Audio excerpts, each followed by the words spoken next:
from the Broadcast Center at BCIT's Burnaby Campus. This is All Talk Radio. You're listening to 1680 The Crow.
Providers on alcohol use disorder in youth ages 12 to 25. It was established 3 years ago to bring healthcare providers across the province to learn clinical practices for their own use. Kevin Hollett, the communications lead for BC Echo, says that since the pandemic, there has been a national surveys on the increase of substance use and is important to address at the conference to meet young people where they are at with their use. If we're able to, meet young people where they're at to understand, what they're dealing with and provide, some prevention and some tools to reduce the vulnerabilities and the harms that they might experience in substance use, then that's not only going to benefit the individual, it's going to benefit our healthcare system as a whole. Hollett says the conference is open to all healthcare providers in BC dealing with patients using substances. I'm Bonnie Chikawa for BCIT 1680 The Crow.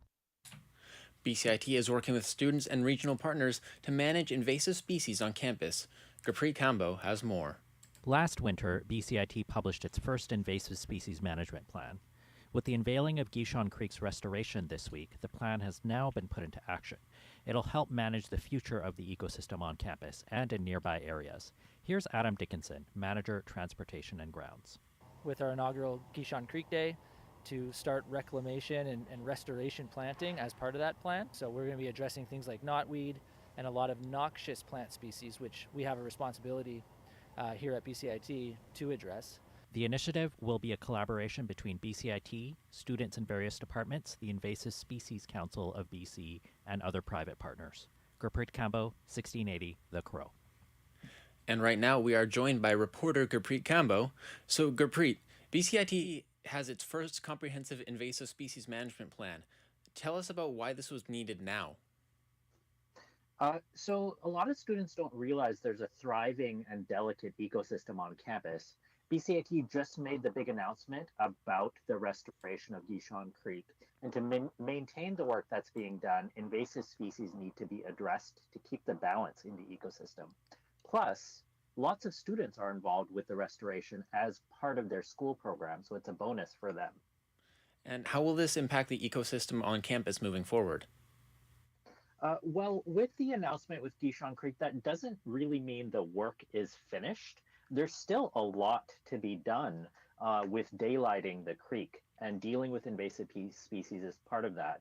to create an environment where we can bring back salmon and other fish. It's a regional concern too, with Japanese beetles and knotweed plants, which are major concerns in Metro Vancouver and BC's ecosystems. All right, thank you for your time, Gurpreet. Thank you. The city of Merritt is attempting a one-year test drive of a 4-day work week. It plans to extend City Hall hours from Tuesday to Friday by an extra hour and 45 minutes. In return, workers will get a 3-day weekend, and they are hopeful that it will help attract and retain staff. The program will be reviewed after 6 months, and if it remains successful after 1 year, it could be extended to other parts of Merritt. BC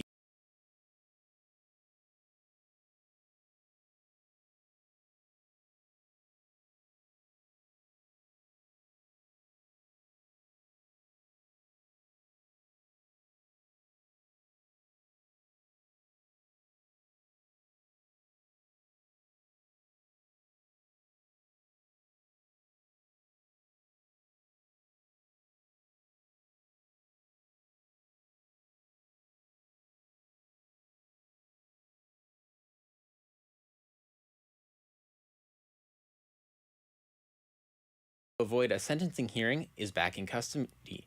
Police say IHIT arrested a 25-year-old Arjun Purwal on Tuesday in Surrey.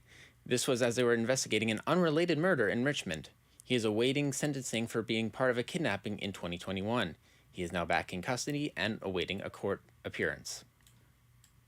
Clashes between Iranian security and protesters have worsened, resulting in 9 people being killed since the violence erupted over the weekend. The demonstrations began as a protest over the country's morality police killing a 22-year-old woman for the violation of a dress code. In an attempt to quell the protest, the government has shut down access to the internet. The protests have been calling for the overthrowing of Iran's ruling clerics. Hurricane Fiona is at risk of having a massive impact on the maritime provinces.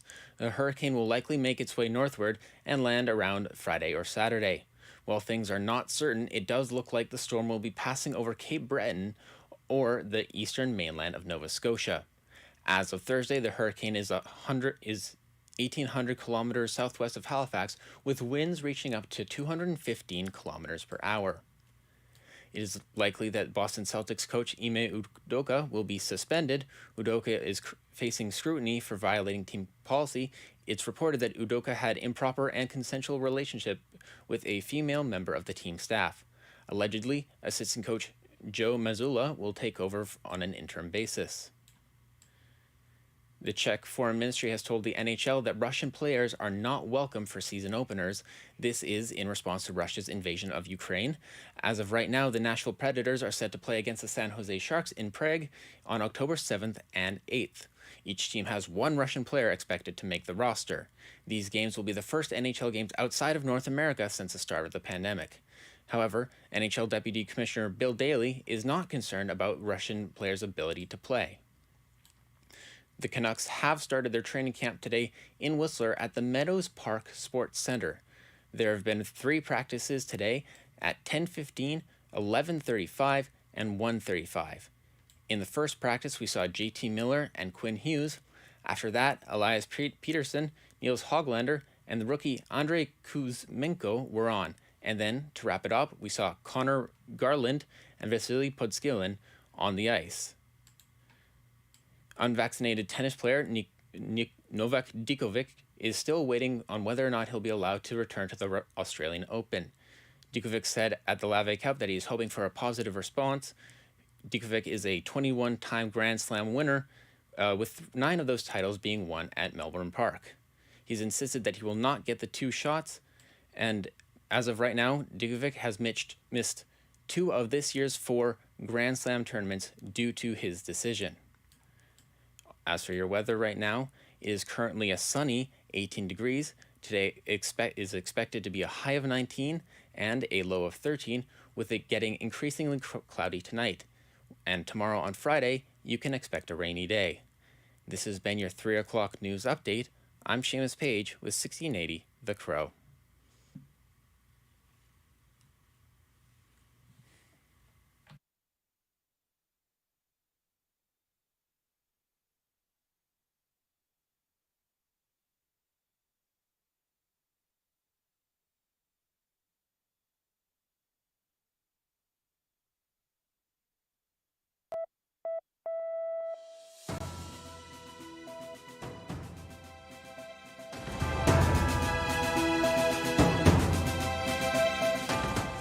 Stay tuned for more on BCIT's 1680 The Crow.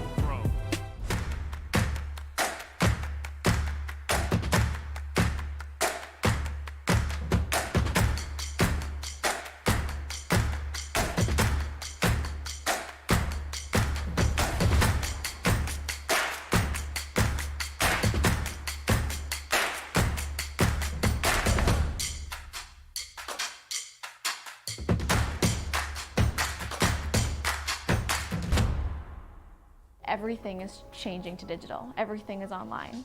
People aren't just waiting for the 6 o'clock news anymore. People want their news right now. They want to be able to go onto their smartphone, onto the internet, and see the news that they want to see. Vancouver is growing at, a really rapid rate, the Lower Mainland even, and with the tools that we're given here, we're able to cover all of that. Welcome to BCIT Magazine. I'm Radhika Sikakane. In the program, they really leave it up to you. I mean, the help is there when you need it, figuring out how to use the programs like Premiere, Audition, and figuring out how to use the cameras. But it's up to you to sort of experiment and figure out what you can do when you go out in the field. They brought candles and flowers to remember the student who lost her life yesterday. Theresa May says the international community condemns Moscow. They really make sure that you know the basics and you are able to put out a quality product. I'm Brady Tretnero. And I'm Radhika Sikakane. Thank you for tuning in to BCIT Magazine.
Everything is changing to digital. Everything is online. People aren't just waiting for the 6 o'clock news anymore. People want their news right now. They want to be able to go onto their smartphone, onto the internet, and see the news that they want to see. Vancouver is growing at, a really rapid rate, the Lower Mainland even, and with the tools that we're given here, we're able to cover all of that. Welcome to BCIT Magazine. I'm Radhika Sikakane. In the program, they really leave it up to you. I mean, the help is there when you need it, figuring out how to use the programs like Premiere, Audition, and figuring out how to use the cameras. But it's up to you to sort of experiment and figure out what you can do when you go out in the field. They brought candles and flowers to remember the student who lost her life yesterday. Theresa May says the international community condemns Moscow. They really make sure that you know the basics and you are able to put out a quality product. I'm Brady Tretnero. And I'm Radhika Sikakane. Thank you for tuning in to BCIT Magazine.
Everything is changing to digital. Everything is online. People aren't just waiting for the 6 o'clock news anymore. People want their news right now. They want to be able to go onto their smartphone, onto the internet, and see the news that they want to see.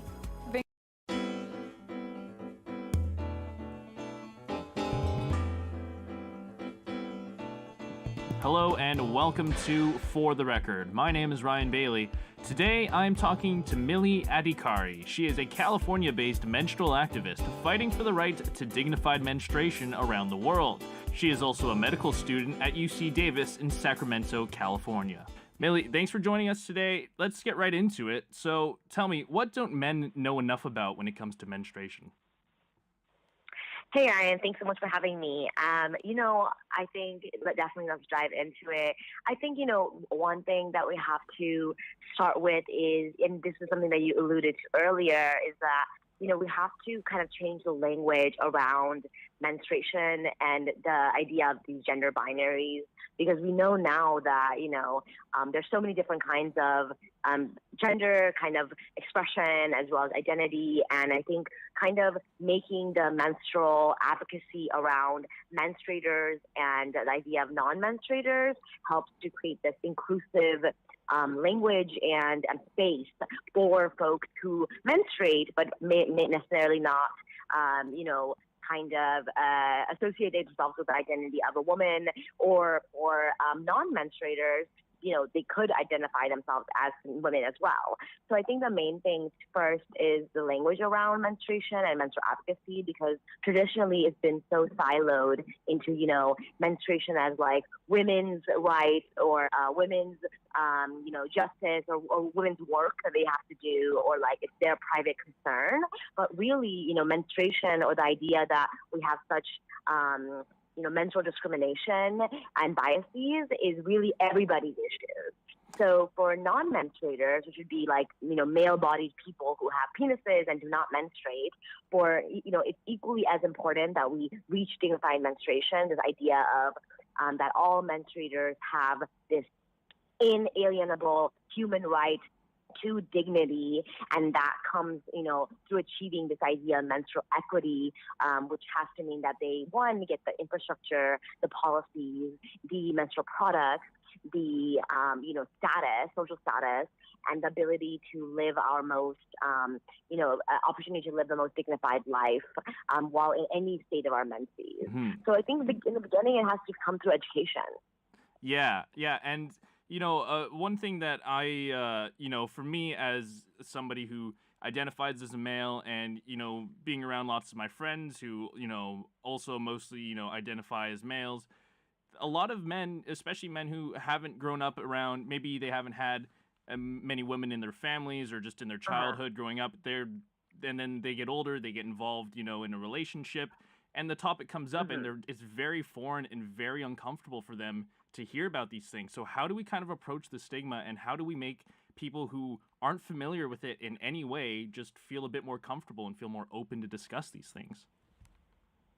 Yeah, so I think first, I love that you pointed out the fact that, if you have not grown up in a household or a community where you have a lot of other like menstruators, if you're a non-menstruator, and you don't really, know really about even about the phenomenon of menstruation or like menstrual products or, just anything about it, because it's been kept, in a siloed conversation for the menstruators in the general society. So like if you don't have folks in your life, then for those people, they're not getting that education in school either, right? I remember, for me, my menstrual education in school was only done with, all the non-menstrual, all the boys traditionally were taken to a different room and they learned about, I don't know, something else, and we learned about menstruation. And so in the beginning, when it starts like that with the schools, having that separation, it immediately sets this idea that menstruation is not something that non-menstruators have to worry about, even though we obviously live in a world where, there's, if not more menstruators, there's at least half and half, right? So like you said, it's so important that non-menstruators are looking first internally, right? Like seeing, what do I know about menstruation? Like, what do I actually know about this topic? And what do I don't know? And, you can simply just start with writing down different questions that you have. Like, okay, I actually don't know, like, how do they bleed? Or why do they bleed? Or where does the bleeding come from? Or, I've learned the bleeding lasts 5 days, but that's not actually true. right? Or a lot of people think, okay, menstruation happens one time of the month and it only happens during that time, when actually menstruators will tell you that it moves around the month, like the moon cycle almost. You know, people will have to generally be moving around the month as their different cycles come by. And so it's really about having those, first recognizing what you don't know in your own knowledge, and then taking the time to just Google, right? Google is free, and we know that. And obviously Google is also a skill. And I will say that there's a lot of information out there that is also not accurate. But I think if you don't know basic information, then you can definitely, you know, look those things up, so that when you approach a menstruator or like a menstrual health educator about questions, to come with a, you know, kind of like a foundational knowledge, and then you can ask more complex questions, right? We can't ever get to the social phenomenon of it, or how like the social political agenda affects menstruation or menstruators, if we don't know that, you know, we're shedding the uterine lining, or that, you know, estrogen, progesterone is what controls the menstrual cycle. So it's like, it's unfortunate, but we don't even know the basics. So I would say the first thing is to first find out what you don't know, and then to take some time to figure out how you can get that information. And honestly, this is for menstruators and non-menstruators, because unfortunately, a lot of menstruators also don't know this kind of body literacy. And this is, in my opinion, intentional by the government, so that we can, you know, continue to be in this sort of unknown space about our own bodies and about the powerful phenomenons that go on in our own body and our ability. Yeah, and one thing, you know, and I like what you brought up there about, you know, it's there's also somewhat of an onus on menstruators to learn about it themselves, in a way. But, you know, what would you say about, like, maybe in households or in relationships where, like, both, you know, the menstruator feels like, I don't want to share this information with anyone, like, this is private to me, and then the non-menstruator feels like, it's not my business, I don't want to get involved, like you do your own thing, sort of, right? So when you kind of, you know, how would you encourage people to be more comfortable around each other, you know, but for both menstruators and non-menstruators? Yeah, you know, I would say that, you know, again, it kind of comes back to that foundation. And so first you have to believe, you know, you have to believe that menstruation is vital to menstruators' bodies, right? So that's one issue that kind of impedes through all sectors of all different cultures, is that, you know, even the medical, you know, like the medical group or the medical industry doesn't see menstruation as a vital life sign, right? Like how our heart rate is a vital life sign. Menstruation or menses, the pattern of menses, is a vital life sign for a menstruator. So first, we kind of really have to believe, like, okay, this is important to a menstruator's life because it impacts their emotions, their decision-making capabilities, their body's physical abilities, their mental health. And so we have to first believe that. And then second, we have to believe that, you know, menstruators are humans that deserve, you know, an opportunity to live a life where they are accommodated for the needs that they have, right? Which means like being able to get menstrual products, whatever menstrual products they want. But this means that's associated with policy. So it's like, first, we just fundamentally have to believe that this is a human right violation, that we don't already have these things. Then moving forward, for menstruators who believe like, this is my private business, this is, you know, this is just a me thing, or this is a woman's thing, we have to decolonize that. And we have to, you know, look up within ourselves to say, like, what do I feel shame around? You know, where do I feel the shame? Why do I feel like this is something that's private and only for me when it's being impacted by very public things? So, you know, for menstruators too, I encourage you to look in the mirror, right? Think about those times when you've been embarrassed of your menses, when you haven't done something you wanted to do, but you couldn't do it because you didn't get what you needed. Maybe you wanted to go swim, but tampons are, you know, stigmatized, or they were for a long time.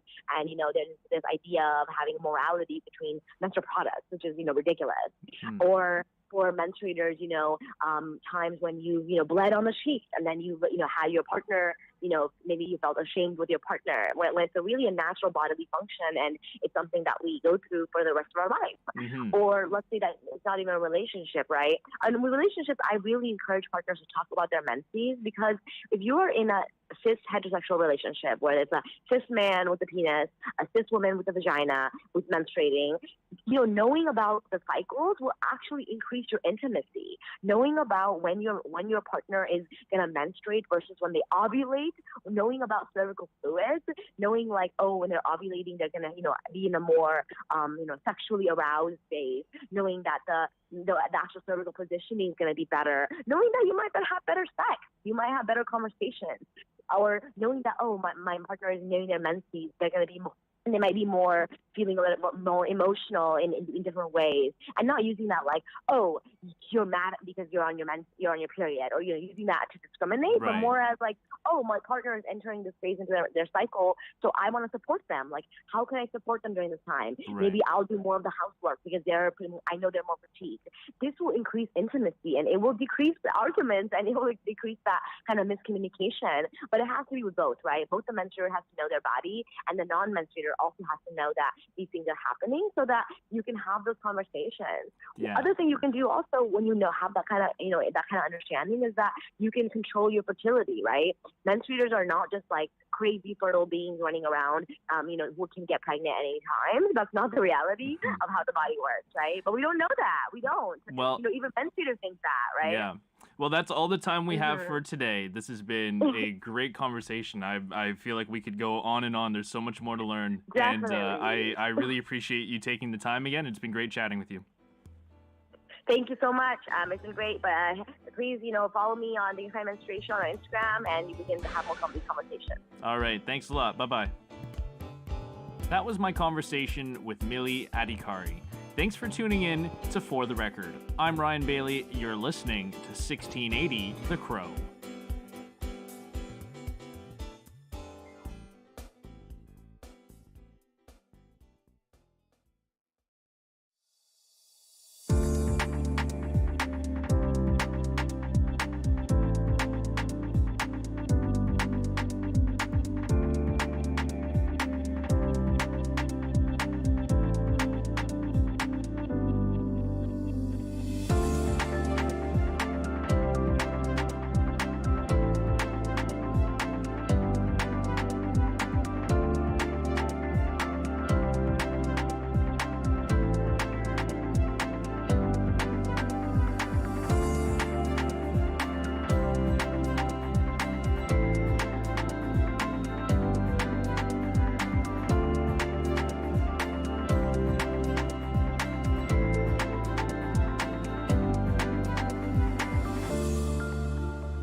Peter Percival knew his dream job would be firefighting since elementary school. Even though after graduation he put it on the back burner to do construction, he eventually came back to the dream, got certified in Texas, and now works for the Surrey Fire Department. Besides being a fighter, Peter has a side hobby of fishing and creating fishing reels. Doing things with fishing helps Peter cast away the stress of the job. You know, it's just a relief for me, right? Fishing is, I find though that it gets harder and harder to drive an hour and a half, 2 hours to go fishing sometimes, right? I like to set up at the lake for a week and just relax, right? By the fire, fish a little bit and relax. So yeah, it's all an avenue to release stress. Peter has always had a long history with fishing growing up, from the Mill Lake Fishing Derby to family trips. But it wasn't until later in life, when a family member asked to go fishing, that things really changed. And then he said, do you want to go? And I'm like, yeah, that sounds like fun. And then boom, it was like, I was hooked, right? Like we would go twice a weekend, right? And I remember hiking into that limit hole and running out of leaders and not knowing how to tie our own, driving back to Fred's, driving back to the limit hole, hiking back in there. Come a long ways. Yeah, that's how salmon fishing started for me, right? Aside from fishing, Peter now creates fishing reels with his father-in-law out of their garage. The story of how that started is kind of an interesting one.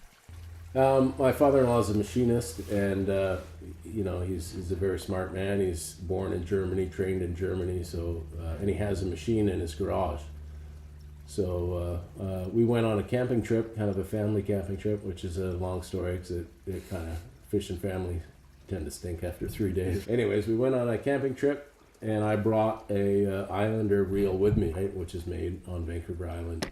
And we took it apart on the picnic table just outside of Alaska, and kind of looked at how it was built and thought, he kind of looked at the design and figured, I could probably do this. And that's how it all started, right? Is that on a picnic table just outside, I guess it would have been more outside of the Yukon.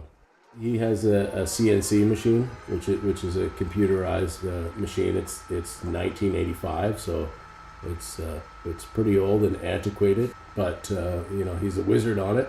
It's got a little screen on it. I don't know, maybe 10 inches by 10 inches, and it's green and black, right? So, and then he's got the mill or the lathe, right, to turn different parts and to buff things, and he does his own anodizing too, which colors the parts different colors. So he's not afraid to try something or do something, which a lot of times I find that fear holds me back. I'm like, oh man, I don't know if I want to do that, and then you just have to sometimes jump in, right, and say like, I'm going to do it, and I'm going to just battle through it, and it'll work, right? I asked Peter what he thought of the decline in fish population, and he's noticed a big drop-off in just a short span of time. The percentage of fish, I mean, it's hard because I don't fish the way I used to, right? I feel like, yeah, we used to catch way more fish and fish all day long, but I put a lot more time in on the rivers, right? I don't think it'll run dry, but if you look at the sockeye, you can only fish every 4 years now, right? And then it's like a question mark, like, are they going to open it? Springs, they've had closed on the Fraser for numerous years. So I don't think that the river will be like, oh, the river's void of life. It'll be like, you're not allowed to fish it. That would be not a very good day. But look at what's happened on the Fraser, right? So we'll go from there. John Reynolds, the chair of aquatic conservation, reminded me that not all of the 5 BC salmon species are necessarily in danger, but some are in trouble. The worst off in southern BC are Chinook and sockeye salmon. Really gotten into quite a bit of trouble to the point where the Committee on the Status of Endangered Wildlife in Canada, which I happen to be the chair of, has actually recommended to the federal government that they could be at risk of extinction. A big issue that John and Peter agree on is commercial fishing when it comes to the population of fish. John is appreciative of what the government has put in place to save the fish. A lot of recreational fishing is fairly well guided by the Department of Fisheries and Oceans rules.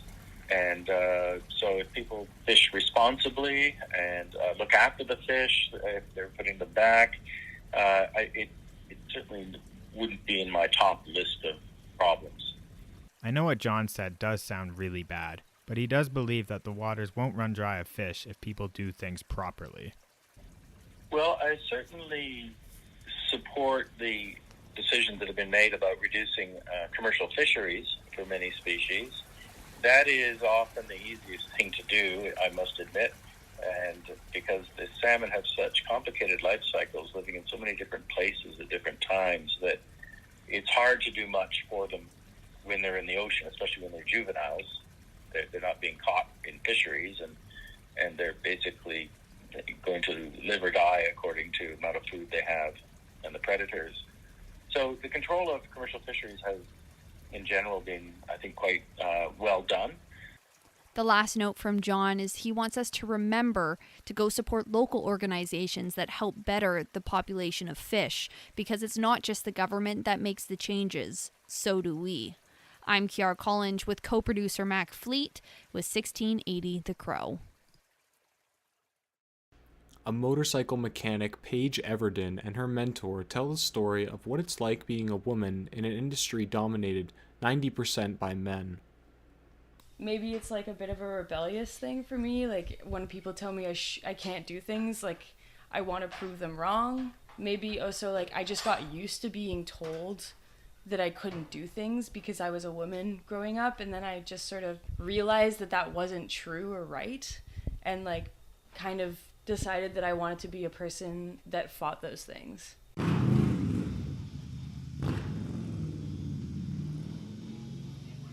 My name is Paige Everden, and I am a motorcycle mechanic. I work at a shop called True Grit.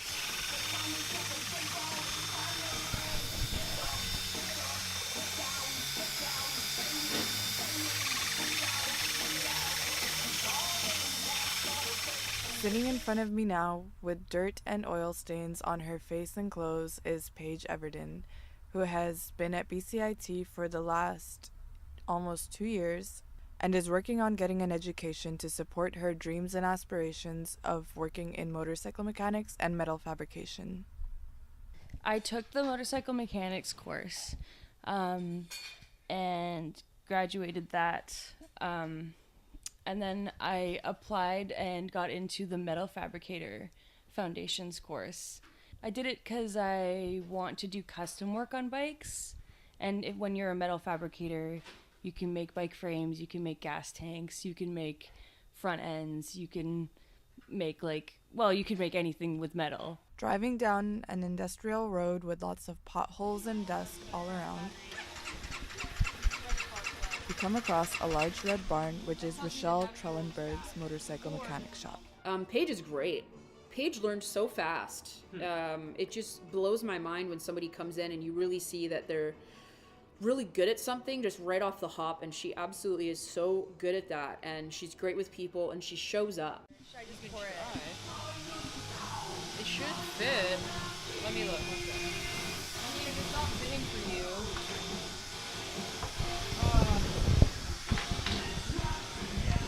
It sucks to siphon gas, so let's try not to do that. But both Paige and her boss Rochelle share the same dreams and aspirations towards this workforce. But you know what? I really have this drive suddenly to go to school to be a motorcycle mechanic. Like something in me just pushed me. So I went to BCIT for during the day, and then I worked in the nights.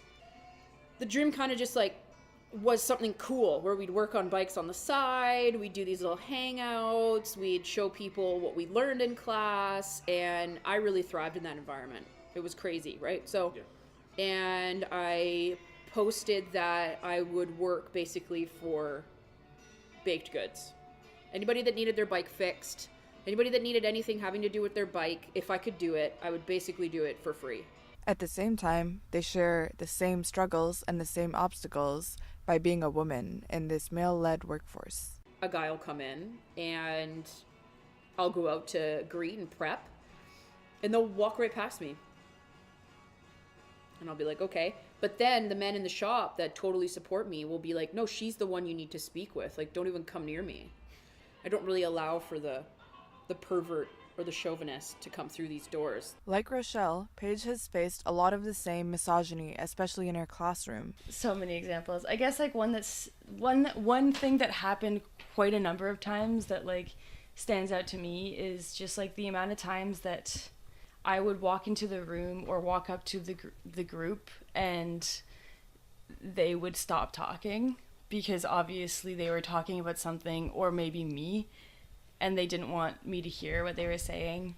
And then there were times when they didn't stop talking, and I overheard some of the things that they said, and it was like some pretty gnarly stuff about women, you know? And it was just like, it felt really gross. It didn't feel good to experience that kind of thing and hear it. And it just makes you feel like an outsider, you know? Like that was like the general feeling I got from being in that classroom, was just like that I wasn't fully welcome there, I guess. Not by the teacher. The teacher was amazing. Just the guys that like were obviously attracted to the class. Yeah.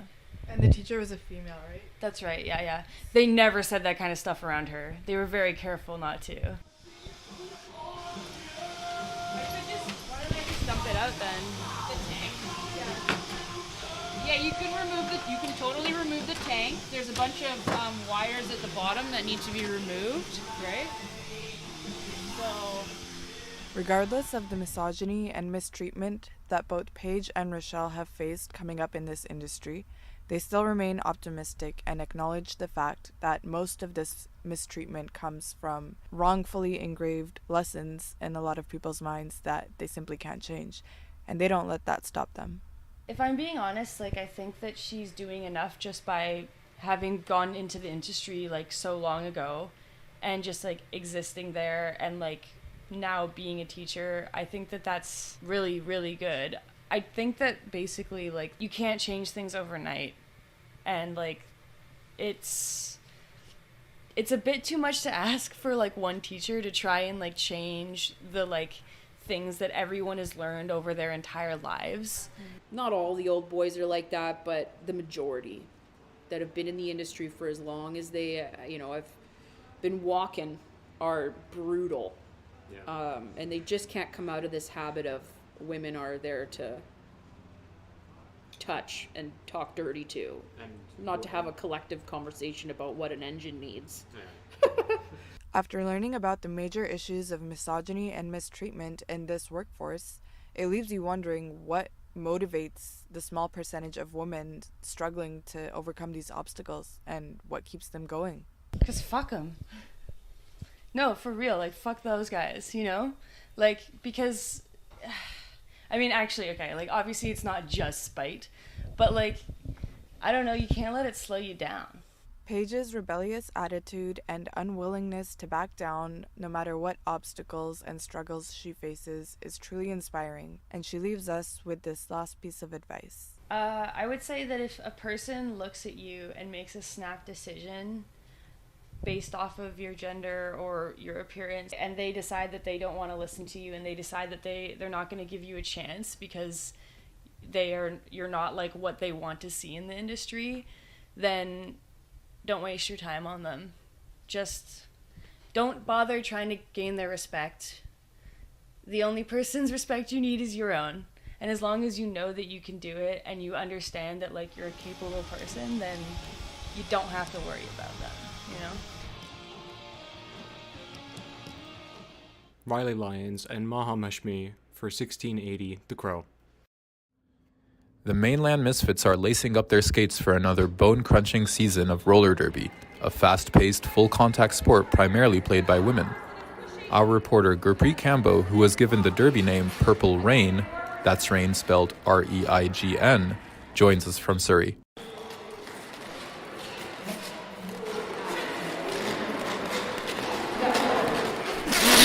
Powerful. I like the focus it brings. So I always found like games and competitions, it's like you enter into this like you only have one thing to think about, and like that's the game. It teaches you how to like fall down and get back up again repetitively, and then you can also apply flamboyant. I think there was a lot of color, a lot of screaming, a lot of yelling, a lot more face paint, stuff like that. It was just a fun time, and it was something I'd never seen before, and I just kind of got the bug We became friends through Derby and at Derby, and then slowly started hanging out outside of Derby, and now, I have a lifelong friend from it. Blue wheels, pink toe stops, and then my toe covers are purple and my laces are purple. For me, I really enjoy just being on skates, period. So I'll skate anytime, anywhere.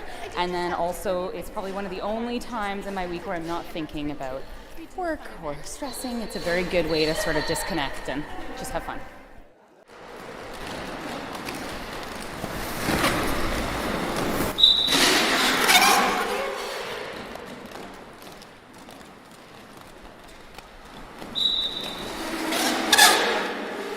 Two lines of 4 roller skaters, pushing and pulling against each other, like a rugby scrum if you added wheels. This chaotic jumble of arms and roller skates is what each team's jammer has to break through to score points. This is the sport of roller derby.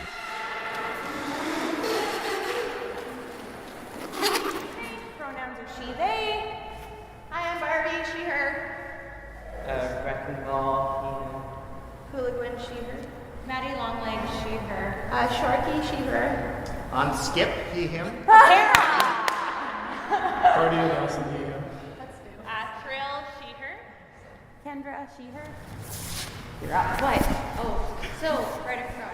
Something that always is a problem. They're lacing up at practice. We caught Frank the Tank as she was getting ready. Okay, so I saw the movie Whip It like basically everybody else has. And then I was working at a hockey shop, and I didn't know there was a league nearby me. I thought the closest one was Vancouver, and at the time I couldn't really drive out to Vancouver to play. And when I was working at this hockey shop, this guy comes in and he's like, "Oh, I'm gonna go play roller derby." I'm like, "Sorry, you're gonna what?" And basically that night was what we used to call a punch and pie, which was like an intro to roller derby and the sport itself, and like kind of a recruitment night, and I was hooked.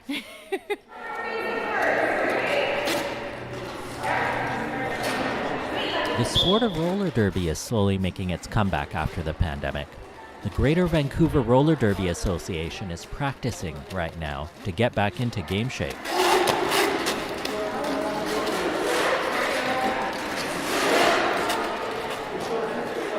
So they generally call what we're doing right now an edging drill. So you essentially have one person that's acting as the jammer and one person that's acting as the blocker. And one person, the jammer, is trying to push the blocker to a certain point, especially for the blocker to get good at really being down in their knees and kind of, with blocking you can't stay still, you have to still be moving a little bit. So that's the main.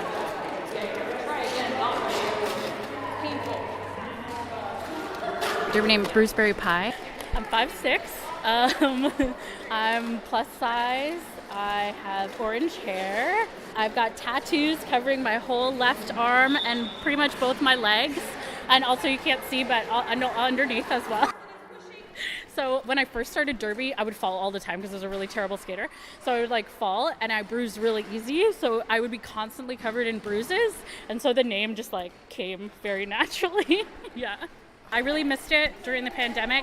One, the physical contact, but also the emotional contact that you get to be around people. It was lovely. I didn't realize how much I missed it, I think, until it got taken away, or how much I needed it. Yeah. We're gonna do the wrap around, which was the thing that Frank demonstrated. So we're gonna come around, do a full turn into holding them essentially. Whoop. I've been around the block, you could say, yeah. And I've gotten to do the whole, like I said, the whole spectrum, right? So when I first started, it was super casual, fishnets, just for fun, chugging beers at halftime, that kind of a thing. And then I've gotten to do all sorts of stuff. I was on Team Canada, I got to do that. I played with the men's league for a while as well. So all these dudes are all my teammates, and we get to play super competitive. And then I also get to go to you go on trips. We go to Vegas every year and just play for fun. It's super great. The whole rainbow.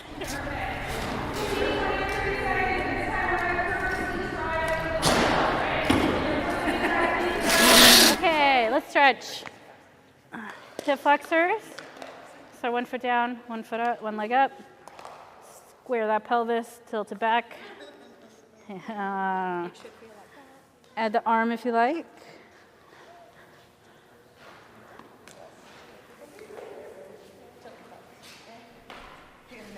We asked Barbie Brawl how she felt after practice.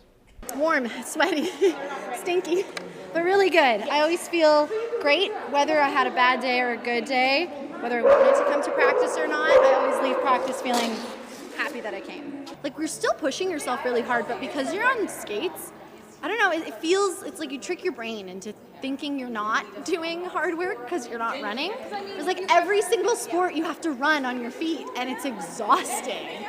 I'm still exhausted, but it's easier to push myself when I'm on skates for some reason. Roller derby, it does so much for me. It makes me feel very confident, gives me a physical outlet.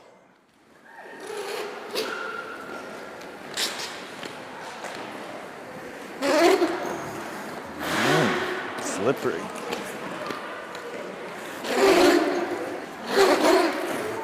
You're being very noisy, sir. It feels slippery to me today. It's real slippery, right? I did a hockey stop before and I was like, They don't know, they're just recording sounds. yeah, I'm just making sounds for them. There you go, you made some noise. I look forward to it because it's also a social thing for me as well. Really? Lots of my friends, including one of my dear friends, my best friend over here, Frank. She is what I would call my derby wife. So a lot of times you meet someone in derby, it's not uncommon that you become really good friends with, or best friends in our case, and you would, give them the title of your derby wife. And a lot of times there's a proposal involved. It's a bit of a silly tradition with derby. So we're a little bit theatrical in this sport. So then I have to ask then, Frank, Barbie considers you her derby wife. Is the feeling mutual? Yes, the feeling is very mutual. I did propose to her one night. Yes.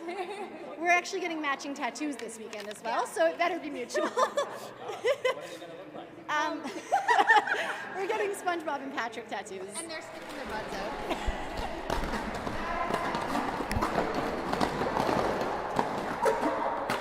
From punk rock roots, the sport's getting a little more organized and official.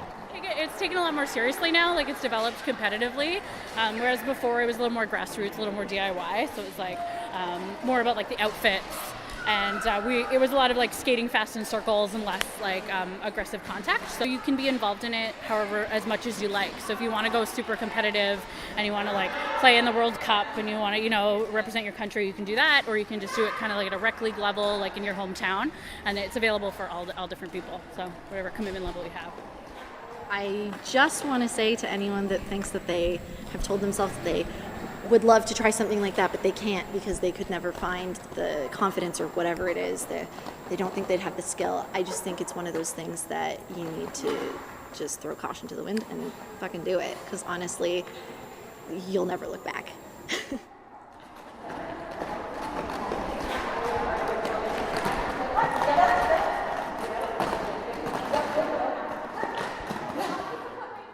No reporters were harmed in the making of the story. For Purple Rain, I'm Yusuf hammer-smashed-faced Habib in Surrey for 1680 The Crow.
From the Broadcast Center at BCIT's Burnaby Campus, this is All Talk Radio. You're listening to 1680 The Crow.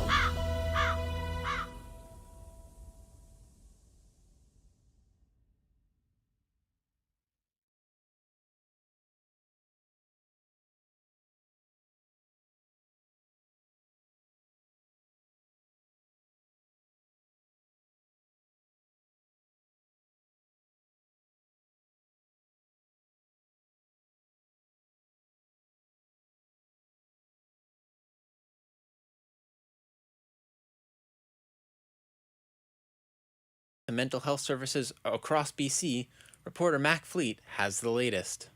During a press conference this morning, the Minister of Mental Health and Addictions, Sheila Malcolmson, revealed that BC is funding $2 million towards suicide care.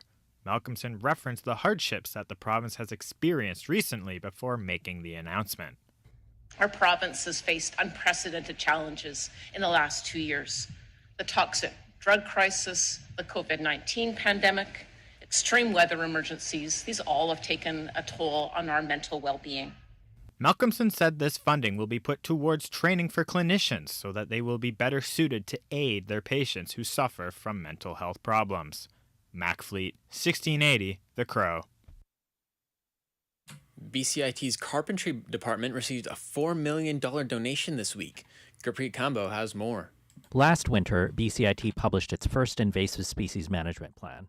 With the unveiling of Gishon Creek's restoration this week, the plan has now been put into action. It'll help manage the future of the ecosystem on campus and in nearby areas. Here's Adam Dickinson, Manager, Transportation and Grounds. With our inaugural Gishon Creek Day to start reclamation and restoration planting as part of that plan. So we're going to be addressing things like knotweed and a lot of noxious plant species, which we have a responsibility here at BCIT to address. The initiative will be a collaboration between BCIT, students in various departments, the Invasive Species Council of BC, and other private partners. Gurpreet Kambo, 1680, The Crow. BC is asking the public about plans to bring all legal professionals under one regulator. The regulator would be independent, and if adopted, a single act would govern both lawyers and notaries who are currently regulated by different legislation. Paralegals would also be relegated for the first time. The Attorney General's ministry says the change would make it easier to connect with legal support and advice. You can now comment on the potential changes until November 18th. Do this by going to the BC government website under Legal Professions Regulatory Platform. The U.S. is calling on nations in the UN Security Council to tell Russia to cease with its nuclear threats. This is in response to President Vladimir Putin's alluding to using his nuclear weapons yesterday. He said that Russia would use all means available. U.S. Secretary of State Antony Blinken said Putin can choose to end the conflict. One man chose this war. One man can end it. Because if Russia stops fighting, the war ends. If Ukraine stops fighting, Ukraine ends. Authorities in Ukraine who are pro-Moscow are planning to hold referendums to become part of Russia starting tomorrow. British Foreign Secretary James Cleverly told the UNSC that the move is a sham to incorporate those areas into Russia. Our information clearly shows the Kremlin and the Russian Ministry of Defense are directing plans to hold sham referenda in the Ukrainian sovereign territory in an attempt to annex those territories.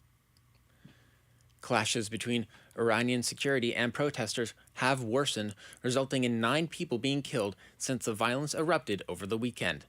The demonstrations began as a protest over the country's morality police killing a 22-year-old woman over the violation of a dress code. In an attempt to quell the protest, the government has shut down access to the internet. The protests have been calling for the overthrowing of Iran's ruling clerics. Hurricane Fiona is at risk of having a massive impact on the Maritime Province. The hurricane will make its way northward and land around Friday or Saturday. While things are not certain, it does look like the storm will be passing over Cape Breton or the eastern mainland of Nova Scotia.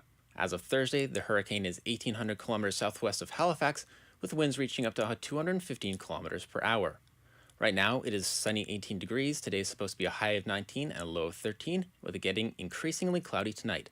Tomorrow, you can expect rain. This has been your 4 o'clock news update. I'm Seamus Page with 1680 The Crow.